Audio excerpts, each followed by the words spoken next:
জয় জগন্নাথ। নমস্কার, আমি পূজা তীর্পু ক্রিয়েশনের আবারও একটি নতুন ভিডিওতে আপনাদের সকলকে ওয়েলকাম। অনেক দিন বাদে আবার একটা নতুন ভিডিও নিয়ে আপনাদের সামনে এসেছি। আশা করছি আপনারা সকলে ভালো আছেন, সুস্থ আছেন এবং আমিও অনেক ভালো আছি এবং আমার ফ্যামিলির সবাই অনেক ভালো আছে। আজ হচ্ছে রথযাত্রা, তো সকলকে জানাই শুভ রথযাত্রার অনেক অনেক প্রীতি, শুভেচ্ছা, ভালোবাসা।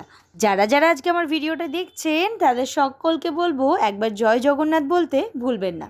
সকালবেলা উঠেই বাড়ির পুজো কমপ্লিট করে এই যে বিকেলবেলা আমাদের রথ নামানো হয়েছে, এই হচ্ছে আমাদের রথ। এটাকে সুন্দর করে এবার সাজানো হবে। এই যে দেখতে পাচ্ছেন এখানে প্রচুর গাছ রয়েছে, বাহারি গাছপালা, সেগুলো দিয়েই সাজানো হবে। তো কিভাবে সাজাচ্ছি না সাজাচ্ছি সবটাই তো আপনাদের সাথে শেয়ার করব। তো চলুন এক এক করে আপনাদের সাথে সবটাই শেয়ার করি। এই যে রথটা দেখতে পাচ্ছেন, এই রথটা কিন্তু মাম্মামের যখন 1.5 বছর বয়স, মাম্মাম প্রথম রথ টানবে, সেই বছরই কিন্তু মাম্মামকে এটা কিনে দেওয়া হয়েছিল। এখন মাম্মামের 3.5 বছর বয়স, এখনও মাম্মাম কিন্তু এই রথটাই টানছে। তবে নেক্সট ইয়ার ইচ্ছে আছে এই রথটাকে আরেকটু বড় করার, তো সেটা তো পরবর্তী চিন্তা। তো চলুন আজকে সারাদিন কি করলাম, রথটাকে কিভাবে সাজালাম সবটাই তো আপনাদের সাথে শেয়ার করব।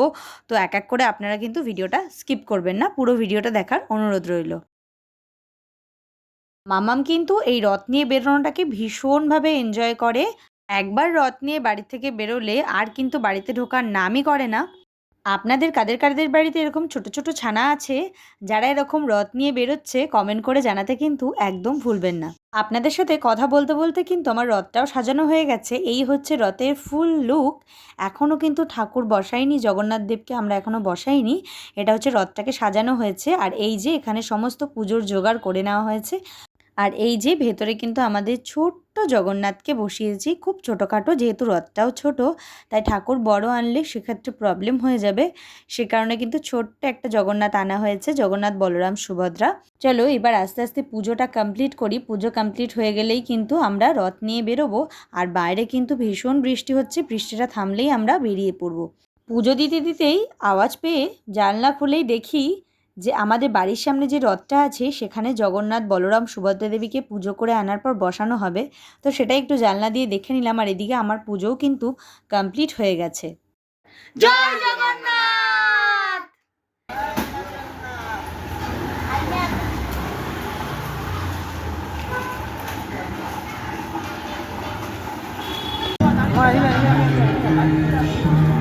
ও গুরুদেব, শ্রী গুরুদেব, দাঁড়াও।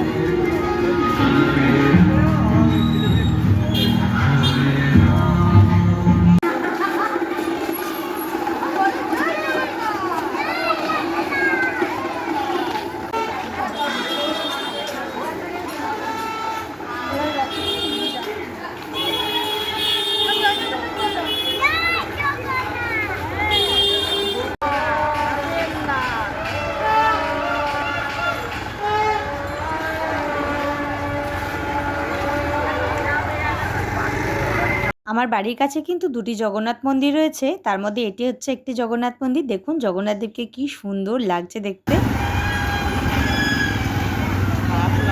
এই হচ্ছে দ্বিতীয় জগন্নাথ মন্দিরটি। এখানেও কিন্তু জগন্নাথ দেবকে ভীষণ সুন্দর করে সাজানো হয়েছিল। আর রথের দিন মানেই কিন্তু পাঁপড় ভাজা আর তার সাথে জিলাপি, এটা ছাড়া তো জমবেই না সন্ধেটা। আমি জিলাপি আর পাঁপড় ভাজা খেতে থাকি, ততক্ষণে আপনারা ভিডিওটা উপভোগ করুন। তো আজকের মতো এখানেই বিদায় জানাবো। দেখা হবে আবারও একটি নতুন জায়গায়, নতুন ভিডিওতে, নতুন কোনো টপিকে। তো এখানেই শেষ করলাম। আশা করছি আপনারা সকলেই সুস্থ থাকবেন এবং ভালো থাকবেন। টাটা।